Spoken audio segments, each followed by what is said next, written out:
С тетей Эльвирой у меня всегда были теплые отношения, своих детей у нее не было, и если моя мама и ее младшая сестра просила посидеть со мной, то всегда охотно соглашалась. На протяжении многих лет мы были очень дружной родней. Когда мама забеременела моей сестрой Катей, отношения в семье резко охладили. Беременность протекала очень тяжело, вслед за ней пришел черед послеродовой депрессии. Кате было всего 6 месяцев, а мне 9 лет. Когда наши родители развелись, мать срывалась на отце по любому поводу, и долго терпеть это он не смог, ушел.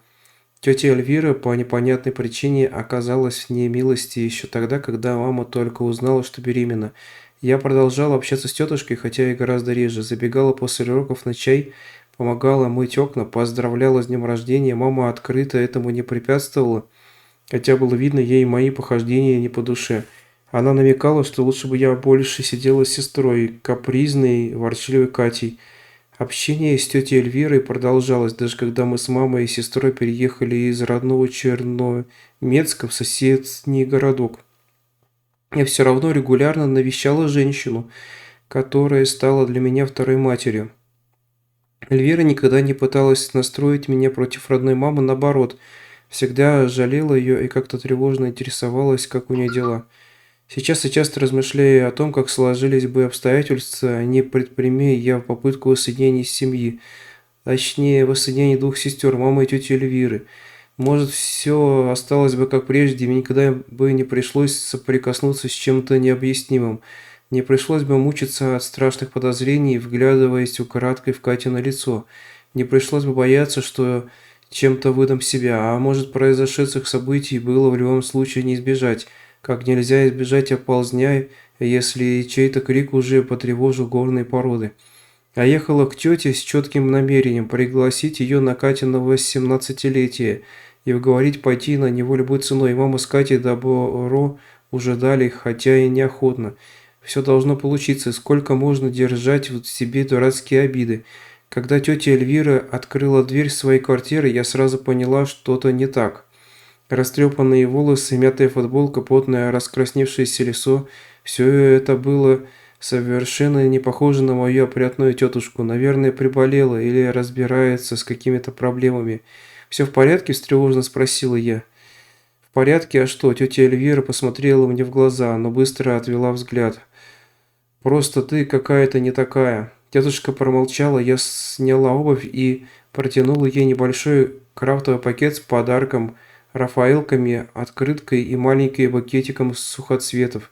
«Это тебе. Туда поставь», – небрежно бросила тетя, показывая на тумбочку у входа в спальню. Не глядя на меня, она пару раз кашлянула и пошла на кухню. Я заметила, что тетка поправилась. Даже голова как будто стала больше. «Скажи честно, я не вовремя?» – робко спросила я. «Я могу заехать в другой раз». «Нет, нормально все. Ты извини, просто климакс походу начинается». Я немного смутилась. До возраста тети Эльвиры как раз подходящий. Приливы жара, набор веса, проблемы с настроением. Все симптомы сходятся. Эх, как же это все не вовремя. Я хотела пройти на кухню, но тетя Эльвира предложила попить чай в зале, мол, там уютнее. Что ж, хозяин-барин. Проходя мимо кухни, я увидела на столе маленькую дыньку. Она вся была искусана. Кто-то ел плод, вырывая из него куски прямо вместе с кожурой. Склизкие семечки были разбросаны по всему столу, часть валялась даже на полу. Мне стало не по себе. Уже сидя в зале и попивая пустой чай, я решила отменить намеченный на сегодня разговор. Тетушка Эльвира вела себя странно, день однозначно неподходящий, время еще есть, до Катиной днюхи оставалось больше недели. Приеду попозже, тогда уже все выложу. Однако тетя Эльвира неожиданно сама направила беседу в нужное русло. «Ну что, как там дела у вас? Катьке скоро 18, и большая девка уже», — сказала тетка, избегая прямого зрительного контакта. «Чем думаешь заниматься?» «Да, как раз об этом. Мы хотели отметить дома, в узком кругу по-семейному». Я нервно вздохнула. «И в общем, мы приглашаем тебя тоже. Приходи, мама тебя ждет. И Катя». Мне стало стыдно, что приглашение получилось таким жалким. Вообще-то я планировала сказать красивую трогательную речь. И даже Катя, тетя Эльвира, странно усмехнулась. Как же? Я молчал какое-то время, обдумывая, что сказать дальше. Катя никогда не предпринимала попыток подружиться с нашей тетушкой. Она в целом росла замкнутой и угрюмой девочкой. Любимое ее времяпровождение в одиночестве в своей комнате. Одному богу известно, чем она там часами занималась. С Катей было сложно поддерживать отношения. Она была планетой на своей орбите, далекой, холодной и недружелюбной. Да, и даже Катя, она не против. Тут я немного приврала. На самом деле моя сестра вовсе не хотела приглашать на свой день рождения, по сути, незнакомую женщину. Это я ее уговорила. До сих пор помню, какое было у Кати недовольное лицо, когда она нехотя согласилась поддержать план по примирению мамы и тети Эльвиры. «Ты чего творишь-то?» Тетины глаза как-то недобро блеснули. «В смысле?» Я почувствовал, как мои подмышки предательски взмокли. «Ты думаешь, я тебя не знаю? Ты в каждой жопе затычка, организаторша наша пиздодельная. Все за всех, блядь, решаешь. Всем инструкции раздаешь». Я сидела как громом пораженная. Слова, которые я только что услышал, просто не могла произнести моя добрая тетушка. Не могла. Разве можно услышать это от того, кто на тебя даже голоса за всю жизнь ни разу не повысил, не говоря уже об использовании мата? Я почувствовал, что у меня на глаза наворачиваются слезы. Все, надо уходить. «Да, ты права», – произнесла я, пытаясь совладать с нахлынувшими эмоциями. «Я сую нос куда не следует. Катя должна сама решать, кого приглашать на свой день рождения. И ты имеешь полное право не приходить, куда не хочешь». Я поднялась с кресла и медленно направилась к выходу. И дата рождения у Кати в паспорте какая? Я снова повернулась к тете, не понимая смысл вопроса. Она разве не знает, когда у Кати день рождения? 8 августа. Тетя как-то злобно ухмыльнулась. Она стала похлопывать ладонями по подлокотникам кресла, всматриваясь в пустоту. Ее лицо из красного стало багровым, на лбу выступили крупные капли пота. Взгляд это был взгляд ненормального, полностью ведомого своими больными идеями. Настоящая Катя появилась на свет еще в январе того года, а в августе родилась поддельная, надувная. Что значит надувная? Я почувствовала, как на коже набухают мурашки. Да вот так, ткнешь ее ножичком, она издуется. Господи, тетя сошла с ума. Похоже на шизофрению. Надо вызывать скорую. Я достала из кармана телефон. «Тетя, тебе нужна помощь», — сказал я, дрожащими руками, набирая номер службы. «Спасение». «Я пойду и принесу настоящую Катю», – неожиданно заорала моя когда-то добрая тетушка и бросилась к входной двери. Я попыталась удержать ее, и телефон выскользнул из моих рук. «Пусти, блядь!» – тетя упала на спину и теперь остервенело молотила по мне руками. Я нависла сверху, встав на колени. В какой-то момент моя рука оказалась прямо над тетиным ртом, и в нее со всей силы впились желтоватые зубы. Я с визгом повалилась на бок, и тете Эльвире удалось рывком подняться на ноги. Я спасла Катю, ее вырвали из матки и подсунули вместо нее фальшивку. Мамка и не заметила ничего, залпом прокричала тетя, открывая дверь. Моя чокнутая тетка скрылась в подъезде, в то время как я все еще лежала, скрючившись на боку. Тете удалось напоследок ударить меня коленом прямо в солнечное сплетение, и дышать было очень тяжело. Рука адски больно пульсировала. Лишь где-то через полминуты я наконец собралась с силами и побежала за тетей. Нужно обязательно найти ее. На улице с больным человеком может случиться что угодно. Не хватало еще, чтобы моя тетушка попала под машину или подралась с кем-то.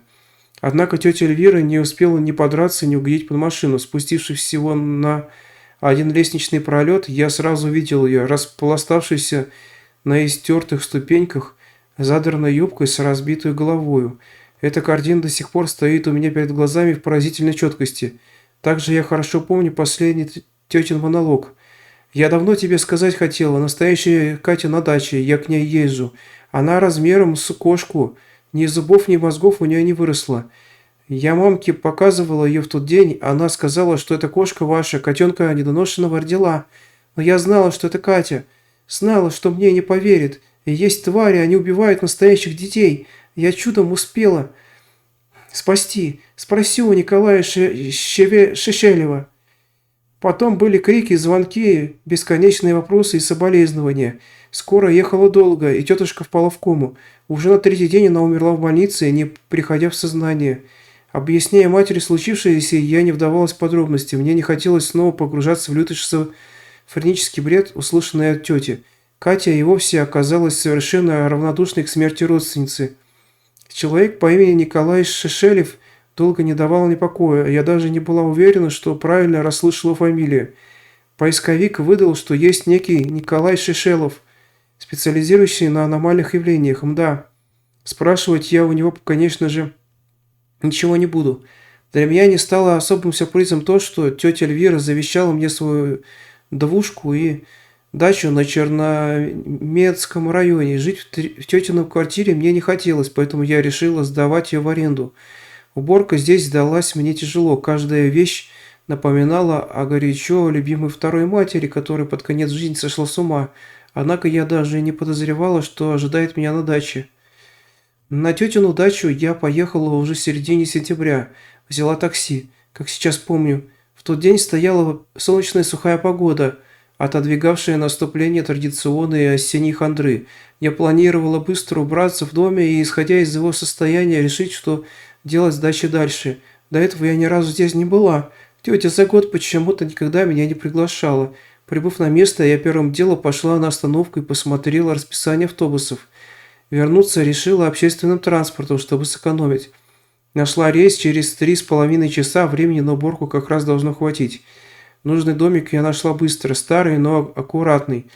Белые резные наличники кричали о старомодности, но делали строение по-своему нарядным. В входной двери были сделаны заслонка для животных. При виде нее мне стало не по себе. Кроме зеленого волнистого попугайчика, умершего еще 10 лет назад, тетя никогда не заводила животных. Еще больше вопросов вызвала кухня. Это была даже не кухня, а мусорная свалка. Десятки маленьких пустых бутылочек из-под воды. Куча выпотрошенных банок из-под спортивного питания. Рваные целлофановые пакеты. Какого хрена? Видимо, психическое расстройство у моей тети начало проявляться уже давно. Я поставила рюкзак с перекусом на табуретку в прихожей и приступила к уборке. Первым делом собрала мусор в большие черные пакеты. Затем занялась борьбой с пылью. Новенький папедастер быстро поднял пылевую бурю, от которой начали слезиться глаза. Уже через 5 минут уборку пришлось прервать. В левый глаз попала крупная соринка. Слезы полились градом. Я отчаянно оттягивала веки, пытаясь убрать народное тело. Внезапно правый глаз засек какое-то движение в прихожей. Кто там? Бродячий кот залез в дом. Ох, ну почему я не проверила здесь каждый угол? Я успела сделать всего один осторожный шаг из кухни в сторону полутемной прихожей, когда ее внезапно пересекло что-то красно-бежевое, размером с кошку. У табуретки с моим рюкзаком оно чуть замедлилось, после чего продолжило семенить в сторону спальни. Мне показалось, что в задней части у существа было что-то вроде толстого хвоста, слегка загибающегося к низу. Я выскочила из окна кухни прямо в кусты малины, не заперев дверь и оставив в доме рюкзак. Слава богу, телефон остался в заднем кармане брюк. С него я вызвала в деревне такси, даже не глядя на стоимость поездки.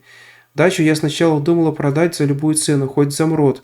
Клялась никогда туда не возвращаться, но потом решила иначе. Этот дом останется моим. Я должна набраться смелости вернуться туда, со свежей водой и банкой спортивного питания.